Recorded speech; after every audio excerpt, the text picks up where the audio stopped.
Kamusta ang lahat? Gusto kong i-share itong CCM32 final leg last October 25. Unang half marathon natin siya or 21 km yan sa Clark Parade Ground. Lagi kong gustong tumakbo dyan kasi ang ganda ng area na yan. As usual, maaga ang gun start kapag mahaba ang distansya. Nasundan natin tong series na to magmula leg 1. So masaya ako na nakumpleto ko siya. Dalawang 10 km, isang 16 km lang ang baon ko rito dahil panggabi tayo at mahirap kumuha ng oras para sa ensayo. So sa mga ganitong long distance endurance run, dapat ang start natin slow lang, tamang pacing ka lang, conserve yung energy. So madalas kalagitnaan ng distansya around 15, 16, tsaka ako nagre-refuel. Isa sa mga technique ko nga, kada refuel, of course, iinom kang tubig, hihinto ako for 1 or 2 minutes. Hihinga muna ako and then brisk walk, balik ulit sa pace. And as always, ang ganda ng route nito. Mamaya makikita nyo sa video na umakyat kami, yung route kasama yung airport.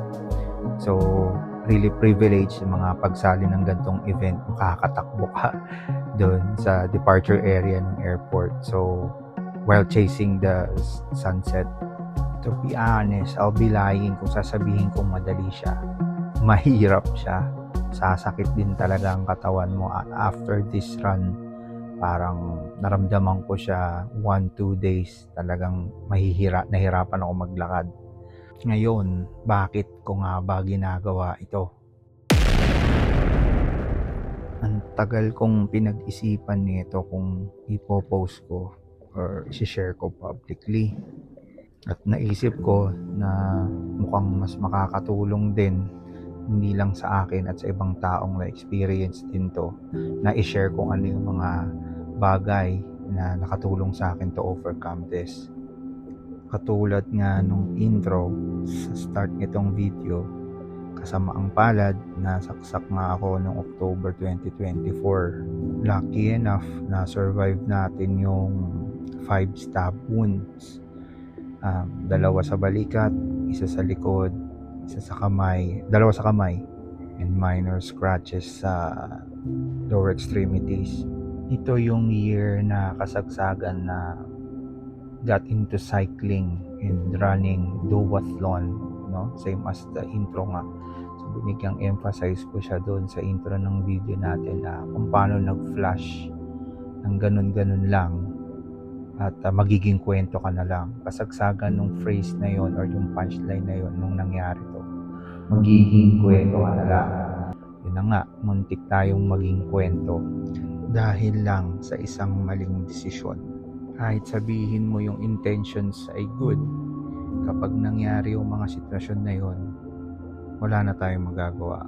Kaya laging think twice bago magdesisyon. Mag-isip ng 2 beses. Especially nowadays yung mga road rage, mag-iingat po. Inilatag ko yung insidenteng nangyari dito sa video na to kasi naikukumpara ko siya kung paano mo i-overcome ang PTSD at piliing mabuhay kesa mag-focus sa bagay na nagbabother sa akin. Lumayo rin kasi ako sa mga tao Nag-isolate ako hanggang sa mas naramdaman ko lalo yung emptiness, yung loneliness. Plus aatakihin ka rin ng anxiety bigla, ng mga flashbacks. Biruin mo, natutulog ka, biglang para kang nandun ulit sa sitwasyon. Parang yung 5 stages din siya ng depression. I don't know kung kasama ba siya dito, pero mahirap sa mga nakakaramdam dyan. Part ng healing yung pagkausap sa ibang tao to address kung ano yung nagbabother sa'yo or nagkakos ng anxiety mo. Ako, nahanap ko or naging outlet ko ay bike and running.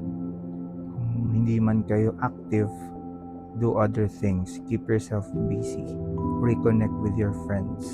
And ang buhay tuloy-tuloy lang. Huwag hihinto katulad ng pag-chase. Pagtapos natin dito sa race na to, dito sa finish line.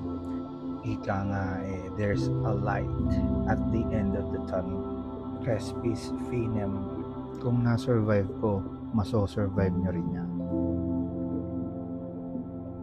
Papasalamat ako muli sa mga taong nandyan, sa pamilya kong nagbigay ng lakas sa akin at hanggang ngayon ay sumusuporta. Ni Raisa magmula EROR hanggang sa room sa ospital. Thank you very much. Sa best friend kong Paolo and family to offer financial assistance. Bilo, maraming salamat. And then Marty, one of my childhood friend, salamat sa pag-offer din ng help sa paglinis ng kotse, pag-drive. Arvin, thank you. And Bessie, maraming salamat sa pag-protect sa akin. Thank you very much.